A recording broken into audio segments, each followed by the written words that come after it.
வணக்கம். தற்போது இந்த ரிலீஸ் தேதி ஒத்திவைக்கப்படும் என எதிர்பார்க்கப்படுகிறது. இதனால் ரசிகர்கள் பெரும் சோகத்தில் இருக்கிறார்கள். தற்போது இது குறித்தான விரிவான விவரங்களை பதிவிடுங்க. நிச்சயமா, அதாவது நடிகர் விஜய் நடித்து பொங்கலுக்கு திரையிட ஏற்பாடு செய்யப்பட்டிருந்த ஜனநாயக படத்துக்கு உடனடியாக சென்சார் சான்றிதழ் வழங்கும்படி தனி நீதிபதி பிறப்பித்த உத்தரவை ரத்து செய்து சென்னை உயர்நீதிமன்ற தலைமை நீதிபதியான அடங்கிய அமர்வானது இன்று ஒரு தீர்ப்பை வழங்கியிருக்கிறது. மேலும் இந்த தனி நீதிபதி முன்பாக தாக்கல் செய்யப்பட்ட வழக்கினுடைய வைக்கப்பட்ட அந்த கோரிக்கையை மாற்றி அமைக்கவும் அந்த தயாரிப்பு நிறுவனத்திற்கு ஒரு அனுமதியை வழங்கி நீதிபதிகள் ஒரு உத்தரவை பிறப்பித்துள்ளனர்.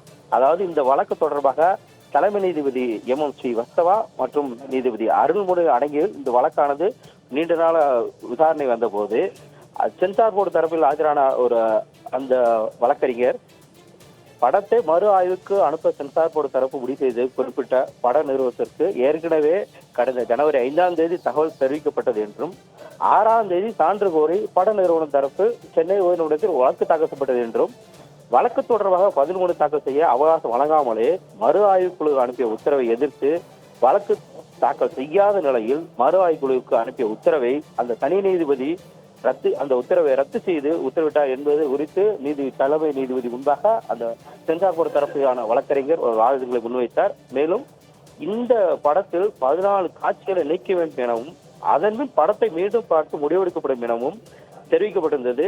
ஆனால் அது இடைக்கால முடிவுதான் என்றும், ஆனால் 14 காட்சிகள் நீக்கிவிட்டால் சென்சார் சான்று வழங்க கோர முடியாது என்றும், இதற்கிடையில் படம் தொடர்பாக புகார் வந்தால் மறு ஆய்வு குழுவுக்கு அனுப்ப முடிவு செய்யப்பட்டது எனவும் சென்சார் போர்டு தரப்பிலான அந்த வழக்கறிஞர் தலைமை நீதி முன்பாக தன்னுடைய வாதத்தின் போது எடுத்துரைத்தார்.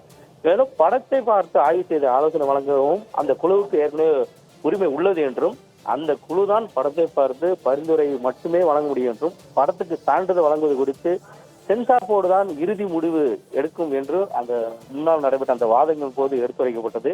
மேலும் ஜனநாயக வழக்கை பொறுத்தவரை இந்த படத்திற்கு சான்றிதழ் வழங்குவது குறித்து வாரிய தலைவர் இன்னும் இதுவரை முடிவு செய்யப்படவில்லை என்றும், மறு ஆய்வு குழுவுக்கு அனுப்பி முடிவு செய்யப்பட்ட நிலையில் இந்த வழக்கை தாக்கல் செய்யப்பட்டுவிட்டது என்றும், இல்லாவிட்டால் அந்த படத்துக்குண்டான மறு ஆய்வானது உடனே அனுப்பி 20 நாட்களில் குழு அமைக்கப்பட்டு அதன் பின் 3 நாட்களில் அந்த குழு படம் பார்க்க வேண்டும். மறு ஆய்வு குழு சான்றிதழ் வழங்க மறுத்தால் உயர்நீதிமன்றத்தை அணுகலாம் என சென்சார் போர்டு தரப்பில் ஆஜரான அந்த வழக்கறிஞர் தலைமை நீதி முன்பாக தங்களுடைய வாதத்தை ஏற்கனவே எடுத்துரைத்தார். தொடர்ந்து இந்த தொடர்பாக அப்போது பட தயாரிப்பு நிறுவனம் சார்பில் ஆஜரான வழக்கறிஞர் தலைமை நீதி முன்பாக வாதாடும் போது படமானது 9ஆம் தேதி வெளியிட முடிவு செய்யப்பட்டதால் அவசர வழக்காக விசாரிக்க தனி நீதி முன்பாக ஒரு வழக்கை முறையீடு செய்து அங்கு தாக்கல் செய்யப்பட்டது என்றும், படத்துக்கு எதிரான புகார்கள் தங்களுக்கு வழங்கப்படவில்லை என்றும், படத்தை மறு ஆய்வுக்கு அனுப்புவதாக தகவல் மட்டுமே தெரிவிக்கப்பட்டது என்றும், அது சம்பந்தமான உத்தரவு வழங்கப்படவில்லை என்றும் அந்த தனி நீதி முன்பாக வாதாடும் போது தெரிவித்ததாக தலைமை நீதிபதி அடங்கிய அமர்வு முன்பாக அந்த பட தயாரிப்பு நிறுவன வழக்கறிஞர் தங்களுடைய வாதத்தை எடுத்து வைத்தார். மேலும் படத்தை பார்வையிட்ட அந்த தணிக்கை குழுவானது படத்தை பார்த்து முடித்ததும் தங்கள் கருத்துக்களை பதிவு செய்ய பரிந்துரை வழங்க வேண்டும் என்றும், மாறாக வீட்டுக்கு சென்று பல நாட்கள் கழித்துதான் அந்த படத்துக்கு தொடர்பான ஒரு புகார்களை தெரிவித்ததா என்றும் ஒரு குற்றச்சாட்டை வைத்தார்.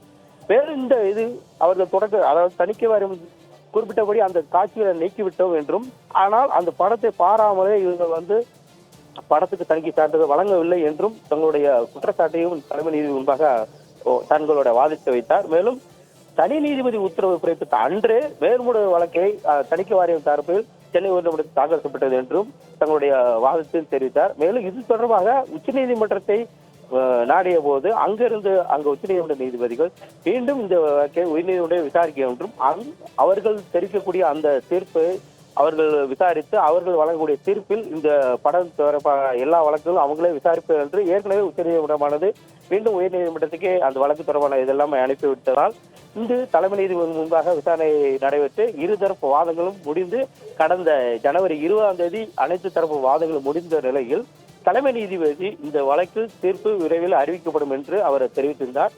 இந்த நிலையில் இந்த வழக்கினுடைய தீர்ப்பு காலை தலைமை நீதி முன்பாக அவருடைய அறையில் வாசிப்பதற்காக தயாராக இருந்த போது அப்போது உள்ளே வந்ததும் பல்வேறு வழக்கு தொடர்பான எல்லா விவரங்களும் தெரிவிக்கப்பட்டது. அப்போது தீர்ப்பை வாசித்த தலைமை நீதிபதி இது தொடர்பாக, அதாவது தணிக்கை வாரியம் இந்த மேல்முறையீட்டு வழக்கு தொடர்பாக தலைமை நீதிபதி ஒரு தீர்ப்பை வழங்கினார். அப்போது இந்த படம் தொடர்பாக தனி நீதிபதி பிறப்பித்த உத்தரவு ரத்து செய்யப்படுவதாகவும், அதே நேரம் இந்த வழக்கை விசாரிப்பதற்கு போதிய கால அவகாசம் இருதரப்புக்கும் வழங்க வேண்டும் என்றும் அந்த தனி நீதிபதி அந்த உத்தரவில் பிறப்பித்தது ரத்து செய்து மேலும் இந்த வழக்கு தொடர்பாக அந்த மீண்டும் இந்த வழக்கை, அதாவது ஜனன படம் தொடர்பான சான்றிதழ் வழங்க தொடர்பான அந்த வழக்கை மீண்டும் தனி நீதிபதியை விசாரிக்க வேண்டும் என்றும் தன்னுடைய உத்தரவில் பிறப்பித்தார். மேலும் இந்த தனி நீதிபதி முன்பாக தாக்கல் செய்யப்பட்ட வழக்கில், அதாவது பட தயாரிப்பு நிறுவனம் தாக்கல் செய்யப்பட்ட வழக்கில் சான்றிதழ் வழங்கக்கூடிய அந்த வழக்கில் திருப்பி, அதாவது அதோடைய கோரிக்கையை மாற்றி மீண்டும் பட தயாரிப்பு நிறுவனம் அங்கு வழக்கை தொடரலாம் என்றும் அந்த பிரதான வழக்கை அவங்களுடைய கோரிக்கையை மாற்றி, அதாவது தணிக்கை சான்றிதழ் வழங்க வேண்டும் என்ற அந்த கோரிக்கையை மாற்றி மீண்டும் வழக்கு தொடரலாம் என்றும் நீதிபதிகள் தங்களுடைய உத்தரவை தெரிவித்து இந்த வழக்கில் தொடர்பாக தனி நீதிபதி பிறப்பித்த உத்தரவை ரத்து செய்து மீண்டும் ஒரு அவகாசம் பட தயாரிப்பு நிறுவனத்துக்கு தலைமை நீதிபதி அடங்கிய அமர்வு வழங்கி ஒரு உத்தரவை பிறப்பித்துள்ளது. சுந்தரம், தற்போது ஏற்கனவே தனி நீதிபதி இந்த விசாரணையை ரத்து செய்திருந்த நிலையில மீண்டும் ஒரு தனி நீதிபதியிடம் இந்த வழக்கை விசாரிக்க கோரியதன் அவசியம் என்னவாக இருக்கிறது? அதாவது இந்த படத்தை பொறுத்தளவில் சென்சார் போர்டு ஒரு உத்தரவை, அந்த சான்றிதழ் வழங்க பிறகுதான் அவர்கள் வெளியீட்டு தேதியை, திரைப்படத்தோட வெளியீட்டு தேதி அறிவிக்க வேண்டும். அந்த நிலையில் இவர்கள் அந்த படத்தில் சில காட்சிகள் நீக்க வேண்டும் என்று சென்சார் போர்டு தரப்பு அந்த குழுவானது ஏற்கனவே தெரிவித்திருந்தது. மேலும் இந்த வழக்கு தொடர்பாக உயர்நீதிமன்ற அந்த தனி நீதிபதி எந்த கால அவகாசமும் தணிக்கை வாரியத்துக்கு வழங்காமல் உடனடியாக சான்றிதழ் வழங்கும் என்று ஒரு உத்தரவு பிறப்பித்த நிலையில் தணிக்கை வாரியத்துக்கு யாரும் உத்தரவு பிறப்பிக்க முடியாது. தணிக்கை வாரியம் ஒரு குழுவானது, இது தனிப்பட்ட குழு, இதற்கு யாருக்கும் உத்தரவிட முடியாதே தவிர அந்த இதுக்கு கால அவகாசம் வழங்க வேண்டும் என்று அதுதான் தெரிவிக்க முடியுமே தவிர ஒரு உத்தரவை பிறப்பிக்க முடியாது என்று மேல்முறை வழக்கில் ஒரு உயர்நீதிமன்ற தலைமை நீதிபதி அடங்கிய அமர்வில் அந்த வாதங்களை வைத்தார். அந்த நிலையில்தான் சென்சார் போர்டு தரப்பில் அந்த வழக்குகளும் அங்கு உள்ள சட்டத்திட்டங்களையும் ஆராய்ந்த பிறகுதான் தலைமை நீதிபதி அடங்கிய அமர்வு ஒரு உத்தரவு பிறப்பித்தது. அதாவது இந்த வழக்கு ஏற்கனவே தனி நீதிபதியுடைய விசாரணை நடந்த போது அந்த தணிக்கை நீதிபதிக்கு உண்டான சட்டத்திட்டங்களை ஆராய்ந்து இந்த வழக்கு தொடர்பாக அங்கு உள்ள வைக்கப்பட்ட, அதாவது பட தயாரிப்பு நிறுவனம் வழங்கப்பட்ட அவர்கள் வைக்கப்பட்ட அந்த கோரிக்கையை மாற்றி மீண்டும் அந்த தனி நீதிபதியை விசாரிக்க வேண்டும் என்றும் அது விசாரணை பிறகு அந்த தனி நீதிபதி எந்த உத்தரவு பிறப்பிக்கிறாரோ அதன் அடிப்படையில் தான் அடுத்த கட்டமாக சான்றிதழ் வழங்குவது குறித்தும் படம் வெளியிடுவது அந்த தேதி குறித்தும் பின்னர் அது குறித்து அவங்க முடிவெடுக்கலாம் என்றும் தலைமை நீதிபதி தான் மீண்டும் தனி நீதிபதி விசாரிக்க வேண்டும் என்று அது ஒரு வழக்கை திருப்பி மீண்டும் தெரிவித்துள்ளார். சுந்தர், தற்போது முதலில் தயாரிப்பு நிறுவனம் ஒரு வழக்கை தொடர்ந்து இருந்திருந்தார்கள். தற்போது அந்த வழக்கிற்கும் மீண்டும் இது பரிசீலிக்க கோரியிருக்கும் இந்த வழக்கிற்கும் வித்தியாசம் என்ன இருக்கிறது? அதாவது அந்த வழக்கில் முதல் தனி நீதிபதியிடம் அந்த பட தயாரிப்பு நிறுவனம் தாக்கல் செய்யப்பட்ட அந்த வழக்கானது தணிக்கை வாரியமானது தங்க படத்துக்கு தணிக்கை சான்று வழங்கவில்லை, வழங்குவதற்கு ஒரு உத்தரவை பிறப்பிக்க வேண்டும் என்று தனி நீதிபதியிடம் ஒரு வழக்காக தாக்கல் செய்திருந்தார் பட தயாரிப்பு நிறுவனம்.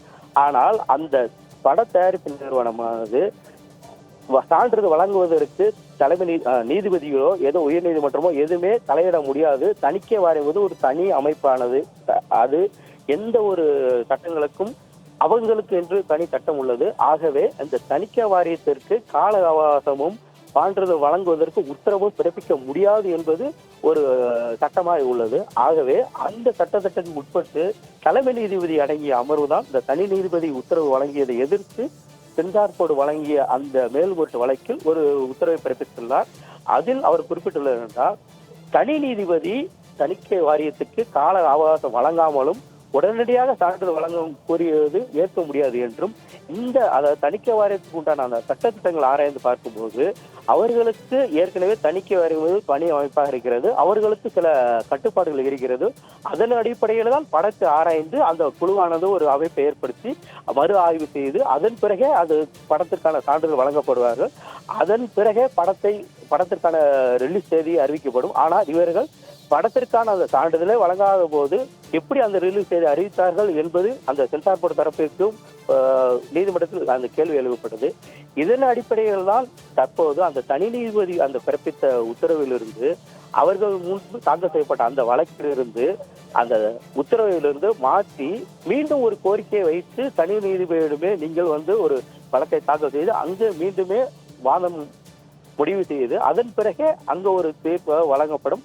அதன் அடிப்படையே படத்தை ரிலீஸ் செய்வதற்கு சான்றிதழ் வழங்குவதற்கு சென்சார் போர்டு தரப்பு ஒரு முடிவு எடுக்கப்படும். அதன் பிறகேதான் படத்தை வெளியிடுவது என்பது குறித்து முடிவு செய்யப்படும். விரிவான விவரங்களுக்கு நன்றி சுந்தர்.